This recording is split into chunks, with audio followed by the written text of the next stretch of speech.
তাদের পরিবারের সদস্যদের হারিয়েছে তারা, যে বাবারা জানে না তাদের সন্তানেরা হারানোর পরে তাদের মনের ভেতরে কি ক্ষোভ কি দাহ চলছে, সেই জায়গাটা প্রশমিত করার চেষ্টা করা। আমি সবসময় একটা কথা বলি, আমাদের জুলাই কখনো এক মাসের আন্দোলন ছিল না। এটা দীর্ঘ 17 বছরের প্রত্যেকটা মানুষের তিলে তিলে গড়ে ওঠা, প্রত্যেকটা ত্যাগ স্বীকার, প্রত্যেকটা স্ফুলিঙ্গ একসাথে দাবানলে রূপ নিয়েছিল এই জুলাই মাসে গিয়ে। যে মুহূর্তে আমরা কথা বলি, ইলিয়াস আলী থেকে শুরু করে প্রত্যেকজন ব্যক্তি যারা গুম হয়েছিলেন, মায়ের ডাকের প্রোগ্রামে অনেক বাচ্চাদের এখনো দেখি, যে বাচ্চাদের আজ থেকে 5 থেকে 7 বছর আগে আমাদের জাতীয় জাদুঘরের সামনে যে বাচ্চাগুলো দাঁড়িয়ে থাকতো, তাদের কোনো ছবি অনেক মিডিয়া তখন কভার করতো না। সেই বাচ্চাগুলো অনেক বড় হয়ে গেছে, তাদের বাবারা এখনো ফেরত আসে নাই। অনেকেই আছেন যে পরিমাণ গুমের শিকার যে পরিবারগুলো হয়েছে, তাদের কথা অনেকেই ভুলে গেছে।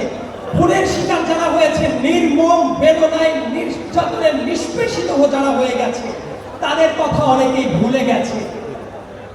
আমি বিএনপির অ্যাক্টিং চেয়ারম্যান জনাব তারেক রহমানের কাছে একটা অনুরোধ করতে চাই, শুধুমাত্র এই জুলাই গণ অভ্যুত্থান না, বরং 2007 সাল থেকে শুরু করে পরবর্তী সময়ে দল মত নির্বিশেষে যারা গুমের শিকার হয়েছে, যারা খুনের শিকার হয়েছে, যারা নিপীড়নের শিকার হয়েছে, তাদের প্রত্যেকের জন্য, তাদের পর যারা নিপীড়ন চালিয়েছে তাদের ন্যায় বিচার নিশ্চিত করার জন্য এই একটা গুরু দায়িত্ব।